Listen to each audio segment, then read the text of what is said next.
So growing up, I was always a big daydreamer. I would be really able to get lost in my imagination all the time, and it was kind of a beautiful way to spend time for me. But it was also kind of annoying for people around me because I would often be very distracted if people were explaining instructions to me, if I was crossing the street, like people would have to actually like sometimes pull me back from a car because I would just be lost in a daydream. And so while this trait was like super natural to me, I started seeing it as kind of my biggest flaw because I was like, this is really annoying for other people. It makes it really hard for me to focus on things and to study. And yeah, I thought it was something that I really had to fix and work on. And so I went to law school, which is also kind of like a very opposite thing, I think, to that sort of daydreaming energy. It's very like practical and matter of factly. And so it kind of like confirmed for me that this was a flaw and something I needed to work on. And then one day I met this coworker at my part-time job, and she was explaining to me that she was also a big daydreamer, and she was kind of the same, where she would just like be very imaginative and sort of zoom out, and how it made her really unsuitable for certain jobs. But she had decided to become a wedding photographer, and in her job, this was actually such a perk. She was like, wow, this dreamy side of me is like really coming out with me being able to create such beautiful imagery for people on their big day.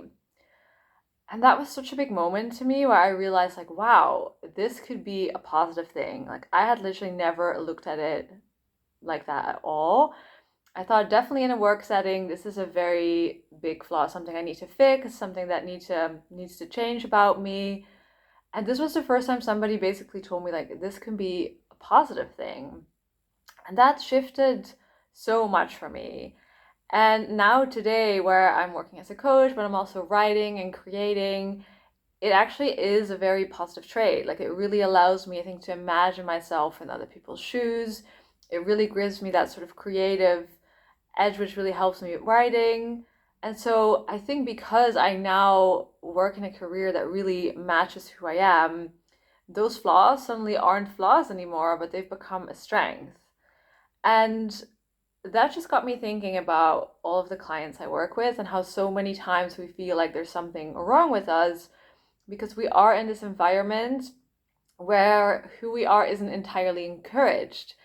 And it can really make you feel like that sort of part of you that makes you very you is not right and is something you need to change.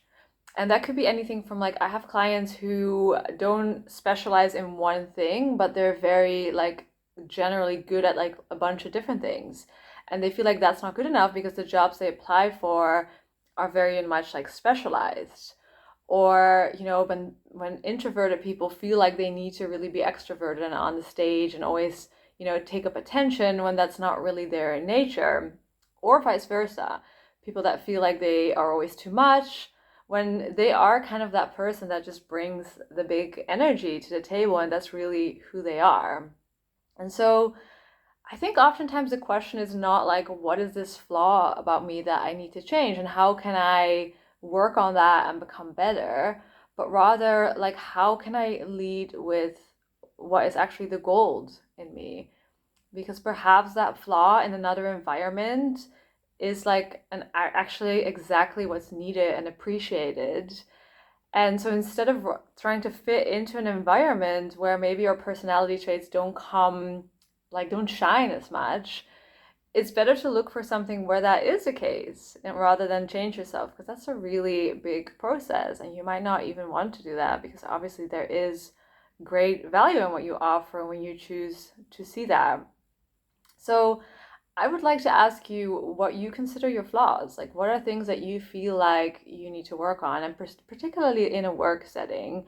Like, where do you feel like you're always falling short, or you have certain traits that are things you need to hide a little bit, that are not as appreciated and seen? And how can you bring that a little bit more to the surface? Like, how would that be in a different environment if you felt like you could really lead with that?